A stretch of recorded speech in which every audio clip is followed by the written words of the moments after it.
If you're thinking about making a move to the Twin Cities or any part of Minnesota, here are the top 7 things you should know.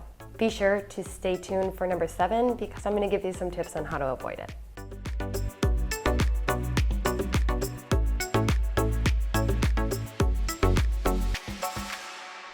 Number 1, liquor laws. Minnesota finally allowed the sale of alcohol on Sundays back in 2017, but before that, everybody had to go to Wisconsin to get their booze. At least all my friends did because they would drink their Sunday reserve on Saturday night. Liquor stores still close early on Sunday, but seems like everything else does anyway. The weirdest liquor law that's kind of inconvenient is the one that prevents gas stations and grocery stores from selling anything other than 3.2 beer or lower proof wine. Only liquor stores can sell the regular stuff. I remember I was on a road trip and I stopped in Nebraska or some other state, and when I went in there, I asked the attendant if the beer was 3.2 beer. After I had to explain what that was, she looked at me like I was a dumbass and she said, no, it's just regular beer. Number 2, Minnesotans call soda pop. Even if you go into the gas station, there's this huge banner that says pop in the soda section. I've moved around a bit, started calling it soda because that makes the most sense to me, and now pop sounds weird. Ever since I moved back to Minnesota though, every time I say soda, people always ask me where I'm from. Number 3, Minnesotans don't actually have that really strong accent that you hear in the movie Fargo, but I did notice that it tends to get stronger the farther north you go. Now, I'm not saying we don't have an accent. I can't say oats without sounding super Minnesotan, but it's still not as exaggerated as in the movie. I realize I sound really Minnesotan when I say Minnesotan, too. Number 4, Minnesotans don't like to take the last of something. They don't like to take the last slice of pizza or the last bit of dessert or the last bit of anything. To be honest, I really assumed that it was just kind of like that everywhere, but apparently that's a Minnesota thing. But if you really want it and you don't want to take the opportunity from somebody else, you just split it as many ways as you need to in order for everybody else to get a little bit of the last piece.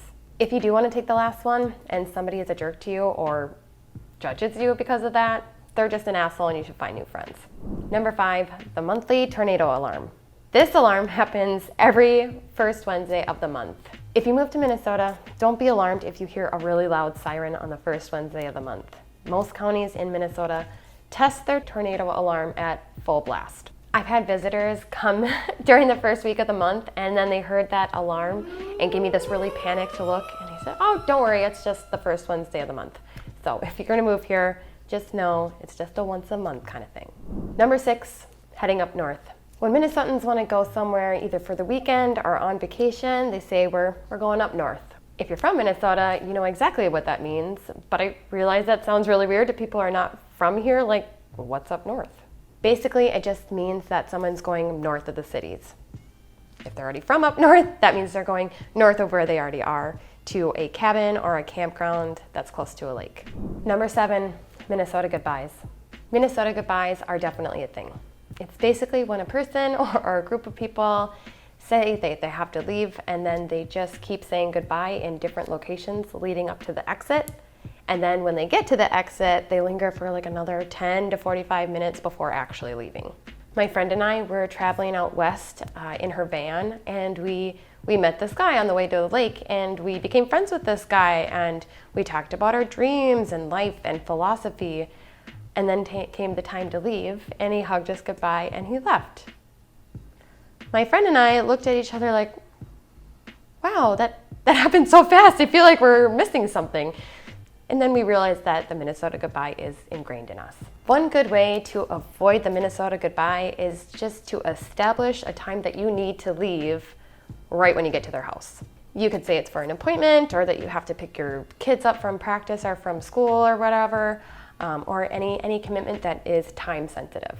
Another good way to avoid the Minnesota goodbye is to all of a sudden act a little bit frantic and be like, oh my God, I forgot to fill in the blank. Please hit that like button if you enjoyed this video, and if you're from Minnesota, let me know if I missed anything, and if you're not, I'd love to know some quirky things about your state. Thanks for watching, and watch this video next if you want some tips on how to survive Minnesota winters.